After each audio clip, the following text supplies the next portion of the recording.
guys, what's up? Retro Shinobi here, coming at you another video. In this video, I'm going to go over some of the things that I got at some garage sales, as well as the local pawn shop. So first, we're going to go through the garage sales. I saw a garage sale listing on Facebook Marketplace, and I messaged the lady. I said, hey, you don't have any old video game stuff, do you? Nintendo, Sega, PlayStation, Game Boy, DS, etc. And she was like, yeah, I got some Nintendo games. So I was like, oh, Nintendo games, like original Nintendo. I didn't ask her that. I was just like, okay, I'm not gonna ask too many questions. I'm just gonna show up, right? Because it was at like 9 the following day, and I was messaging her like 10 at night that same night. So I get up bright and early and head to the sale at probably about 8:30 because I don't know what she's got, right? Well, it turns out, well, I'm gonna show you what I got. So let's start with that.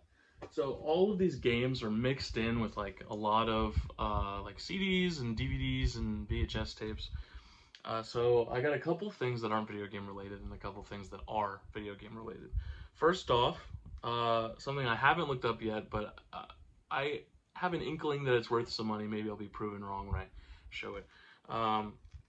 Is a sealed copy of NSYNC's Celebrity album.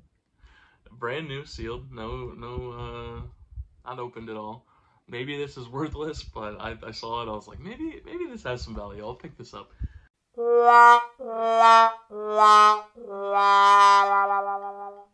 Everything I'm going to show you is $1 a piece. So. The next thing, which is really cool that I'm keeping, because I just think it's pretty valuable for me and what I do, is this CD DVD lens cleaner.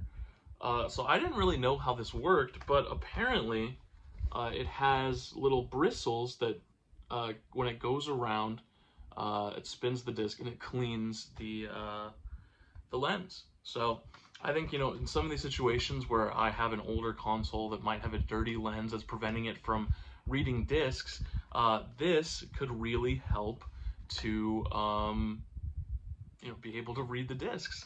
Hopefully, in some situations, this will work. Obviously, sometimes the lens is scratched or the lens has been fried by some other means, but hopefully, in some situations, this will let me fix some consoles that I otherwise would need to sell for parts. And then I got two Wii games, because that's what it was Wii games. We got Deca Sports 2, which if you guys remember a couple weeks ago, I got Deca Sports 1 and a copy of Wii Sports at a garage sale. That copy of Wii Sports actually ended up not being able to be read, so I'm going to have to take that to a disc resurfacer, which is unfortunate, but it is what it is. And what I paid $1 a piece for, the other game that was disc only, sadly, but it is what it is another copy of Wii Sports, and this one works. So disc only Wii Sports goes pretty soundly for like $20 to $25 on eBay.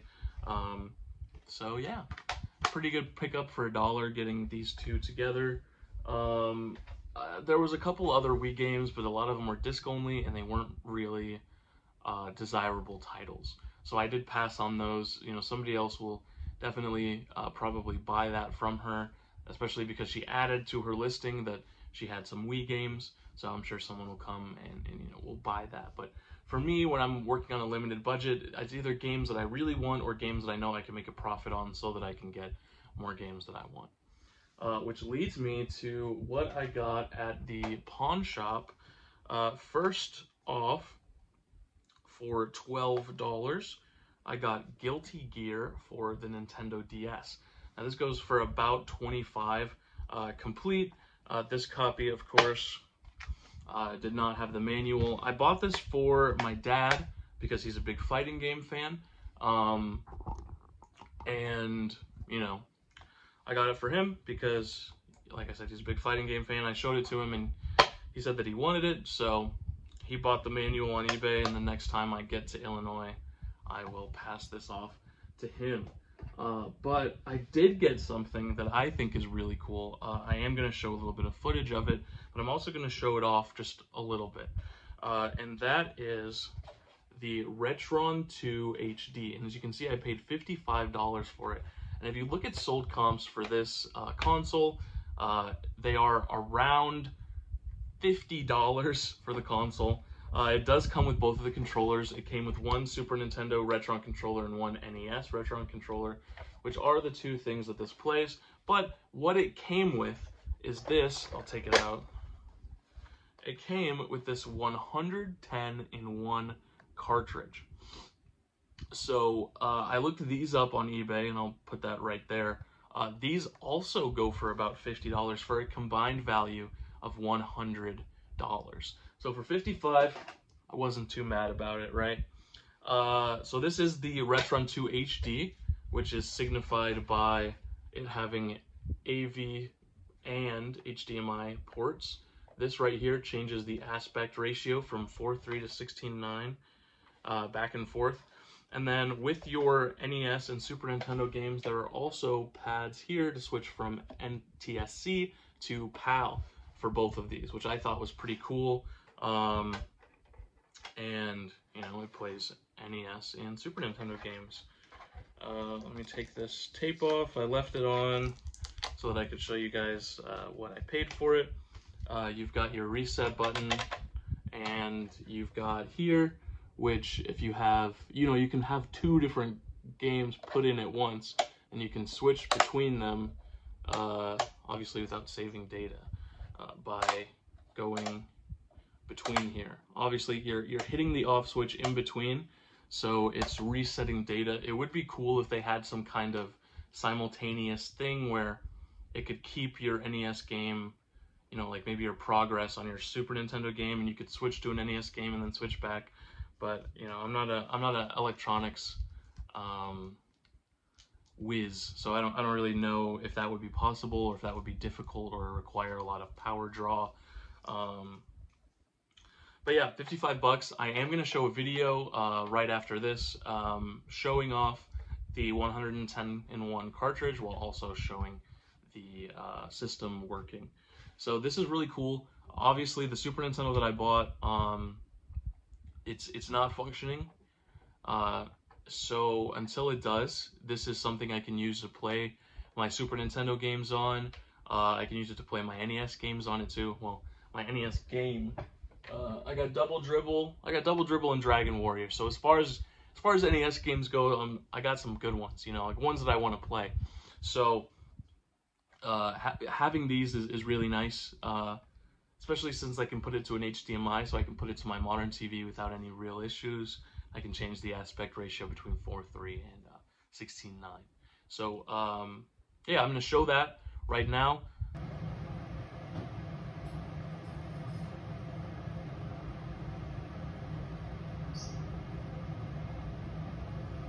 This definitely has some unique names for some of these games, like Dragon Lee. And it makes you wait when you boot up one of them. So I definitely think there's some better cartridges. I guess this is a Bruce Lee Super Nintendo game. It's one that I don't know anything about. But as you can see, it's booting up pretty normally.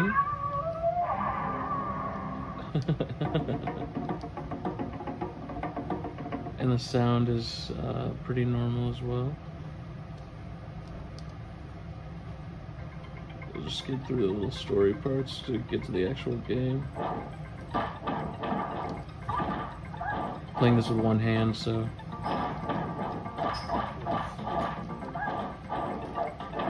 But it also has, in the back, it has a switch.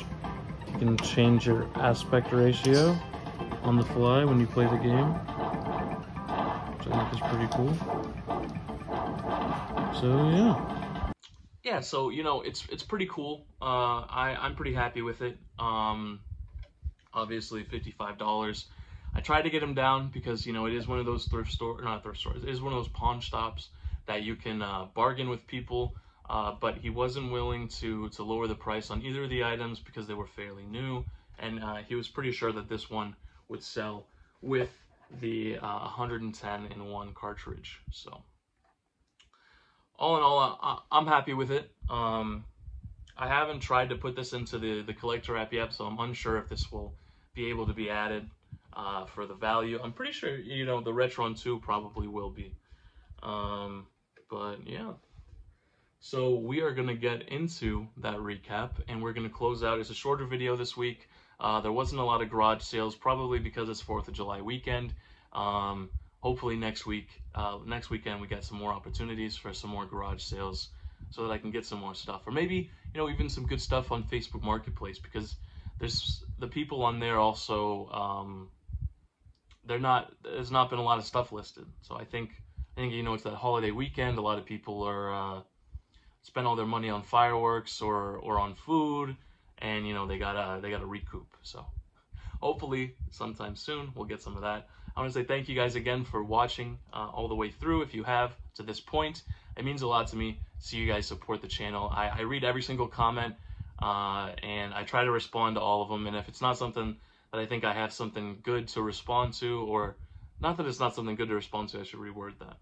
If I think that it's not something that I can give a good reply to, I usually just try to leave it a like or something like that. But I do read all the comments, and I really appreciate it. I do check my metrics and stuff like that. So seeing the channel grow for me is really nice. It's really, it makes me feel good. So if you would, leave a comment if you got something that you feel like you want to say. If you like this, I have seen it on Amazon. I've also seen it on eBay, like I said, around 50 bucks. So if it's something that you're interested in, definitely check it out. But we're going to get into the recap, and we're going to close this out. All right, everybody. So we don't have any, I couldn't add the 110-in-1, sadly. So, you know, I just added the Retron 2. Just want to look over some of the new things. The print media looks like it stayed about the same price. We look at our systems here. You see I added the Retron 2. Looks like some of the systems are going down in value. Some of them are going up. Sega Genesis going up. I like to see that. Obviously, having the PS3 backwards compatible going down isn't the most beautiful news. But if we get into the games, Xenosaga Episode 1 went up. Like I said last week, if you guys know, you got to watch the trends. Just looking at price charting isn't enough. There's a lot of times that the prices can change. This is a good example of that. It's gone up $2 CIB price, and it's going to continue to reflect that that price increase that I showed. You know, we got Super Street Fighter going up, NBA Jam going up. You know, it's just stuff that you love to see. Other than that, I mean, that's pretty much it for this week. We're looking at $8,938. Obviously, the market fluctuates a lot. But, you know, we're doing pretty good. We're getting closer to 9,000, which means we're getting closer to 10,000, which is the goal of this series. I'm not going to stop the series. If I get to 10,000, I'm going to keep it going to see just how far we can get. Obviously, you know, things are going to slow down once it gets a little colder and people stop doing garage sales here in a couple months. So hopefully, you know, we hit that 10,000. You know, I'm really looking forward to that. So again, I want to say thank you guys so much if you watched this far. This is Retro Shinobi, signing out.